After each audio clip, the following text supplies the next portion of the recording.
Você que assistiu The Office, dá uma olhada nessa cena. I'm really proud of you.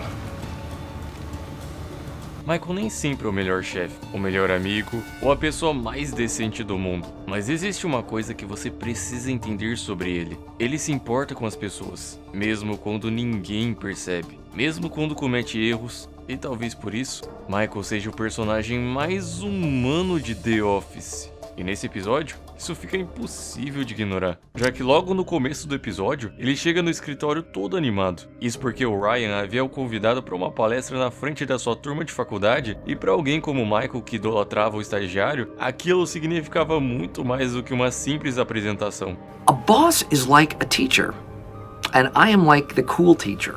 Ele começa a ficar tão empolgado que comenta com o Ryan que depois do seu discurso, os alunos poderiam jogar seus chapéus pro alto, como se estivessem se formando. O que faz o Ryan já logo mandar a real e dizer que não seria uma formatura. Mas isso não o desanima nem um pouco. Quando chega no campus, Michael parece um aluno novo pronto para o seu primeiro dia de aula, admirando tudo em volta e até chegando a jogar frisbee com uns caras. E isso não é à toa, afinal Michael nunca foi para uma faculdade. Então mesmo que estivesse ali só para dar uma curta palestra, aquilo era suficiente para o fazer se sentir incluído e para fazer seus olhos brilharem. E mais que isso, era a chance de mostrar aos alunos que ele havia vencido, que era gerente regional de uma grande empresa e que um dia eles poderiam vencer também, como uma espécie de inspiração aos mais novos e até ao seu estagiário. O problema é que Ryan não via as coisas exatamente assim. Dunder Mifflin can't compete with the modern chains, and management is unwilling or unable to adapt.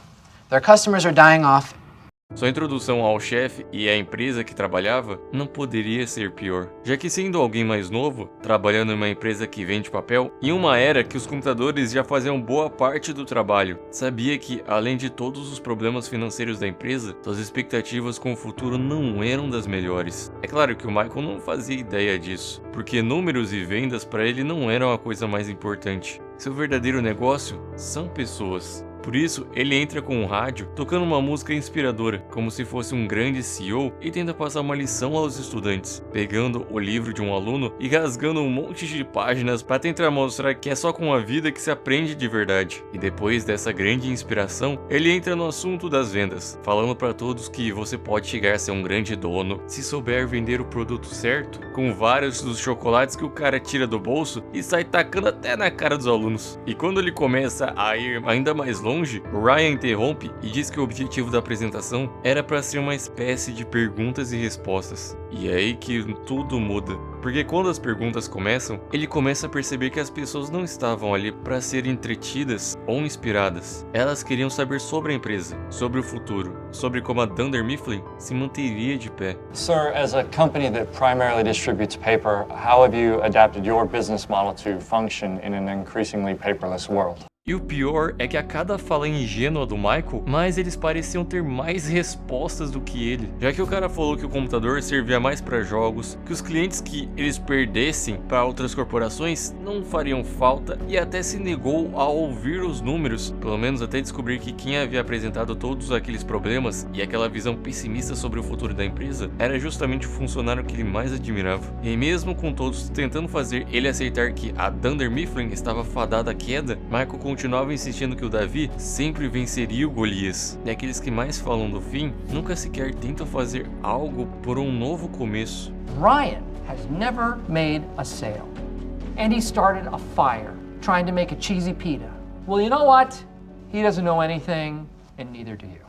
O escritório era tudo para ele. Era seu trabalho, sua identidade e principalmente seu lar. Era ali que estavam seus amigos, aqueles que ele considerava como parte da própria família. Por isso sua raiva foi tanta que ele pediu pro Ryan recolher suas coisas quando chegassem na empresa, mas não porque iria o demitir, como ele mesmo diz. Um bom gerente não demite pessoas, ele contrata pessoas e as inspira, mandando o Ryan pro anexo e mostrando a ele que nem tudo se tratava de cálculos frios e papelada, porque para Michael, And people will never go out of business.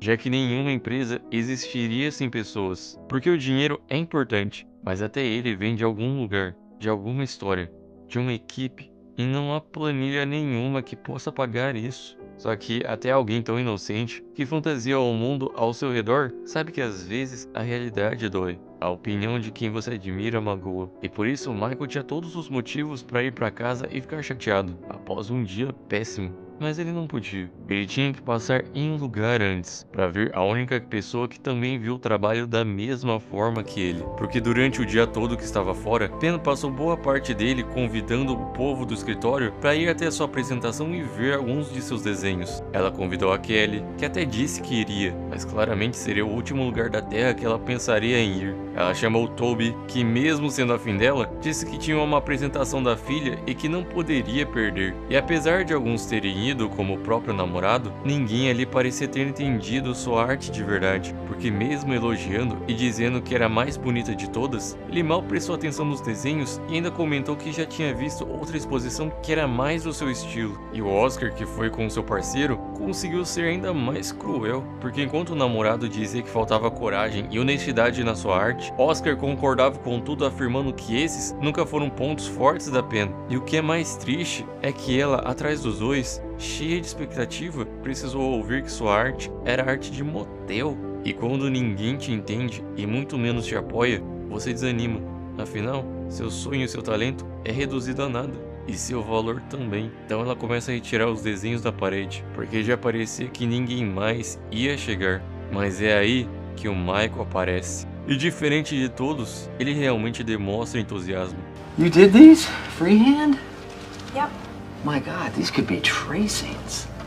E mais que isso, ele é o único que realmente entende o significado dos seus desenhos. I mean, there's my window and there's my car. Is that your car? Pen pintava coisas simples, coisas nas quais ela enxerga a beleza, como uma caneca, uma planta e o próprio escritório, porque até ele podia se tornar uma obra de arte.